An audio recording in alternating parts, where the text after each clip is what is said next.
Hi, I'm Pat Kelly. Okay, this is another problem where they're asking us for the radius of convergence, but what's different here is that there's this c that we don't know, and we actually don't really care. It's just a constant. It's a parameter. So they would kind of want us to work generically. That's the point of the problem. So without knowing specifically what c is, can we still determine what the radius of convergence is? So what I would do is jump right into my ratio test like I normally would.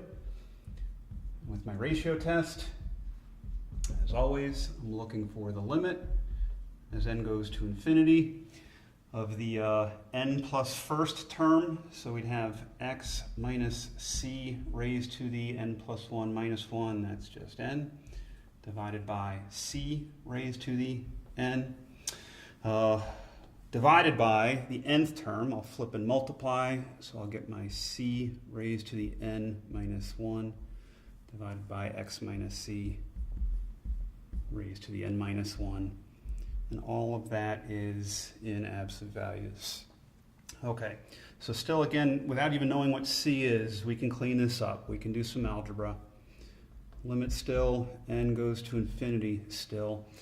And in terms of the parentheses, x minus c, there are n factors up top, n minus 1 factors in the bottom, so there's one more factor up top. Oops.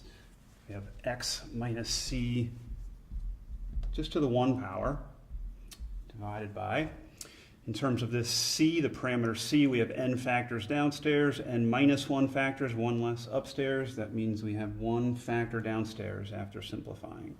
All still absolute value.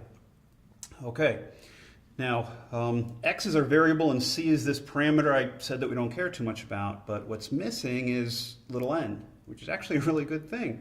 Because if we're going to do a limit as n goes to infinity, and there's no n involved at all, that just means that x minus c divided by c, absolute values, is your answer. That's your answer to the limit, that is. So we're done with the limit. This is our answer. And I'm going to take one more step. If I'm too crowded here, let me just slip down.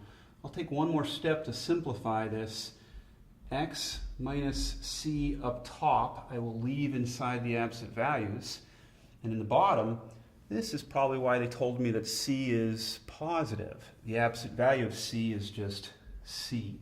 So this is my answer for the limit, just to kind of get our bearings. This is the limit as n goes to infinity of the n plus first term divided by the nth term. All right, I get my bearings now, because the whole point of the ratio test is the answer to this limit. We want to compare it to 1. And for us, what we want, come over here for some space. The point of the ratio test is we want to compare our answer for the limit to 1. And what we want is convergence. So we want that answer, x minus c in absolute values divided by c, we want it to be less than 1. That would give us the convergence that we want. Okay? Tiny bit of cleanup here. X minus c in absolute values. And I'm going to multiply the c over. I know it's positive. It doesn't change the direction. And we're done, because what we have here then is, with absolute values, how far away from x can you get and still maintain divergence? The answer is c. So that's what they wanted. The radius of convergence, r, equals that value c over there. All right? That's the answer we want. Okay, thanks, and I hope that helped.